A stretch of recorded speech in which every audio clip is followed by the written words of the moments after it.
No one ever thinks that they would be homeless. And sometimes life just takes you there. And when you can't find a job, you can't afford a home.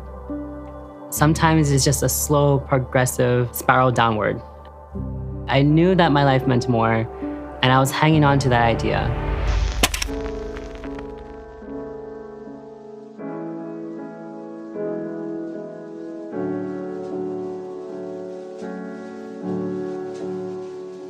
My name is Naya. I am the Talent and Business Operations Manager at Sephora.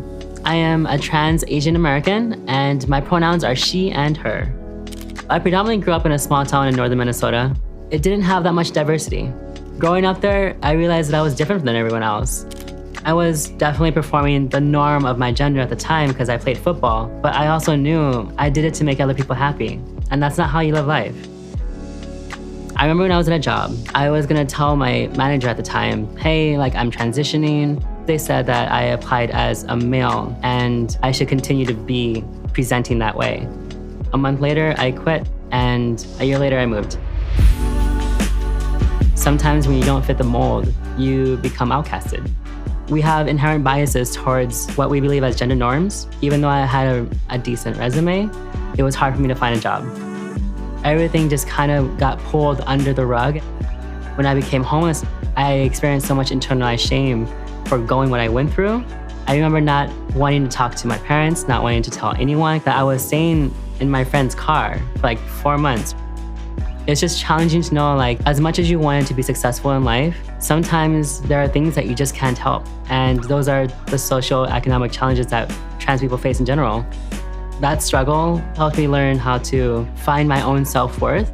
And that's when I learned that I did have the grit and resilience to become who I am. I knew I wanted to survive to see my future. When it comes to Sephora, someone finally took a chance on me, and I was hired on as a seasonal cashier. I feel so grateful to have had my store director at that time say, yes, we'll give you a chance.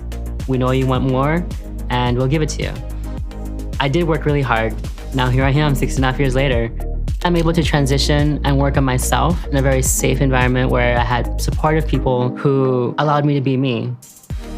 Something that I love about being Lao is the food, the culture, also a respect for elders. And when it comes to the anti-Asian attacks that are happening right now, it makes me angry. But this is why representation matters. Being seen in the media will only help grow people's empathy and humanize our experiences, as opposed to using our physical embodiment to separate us. We are people with lived experiences, with a heart, with compassion.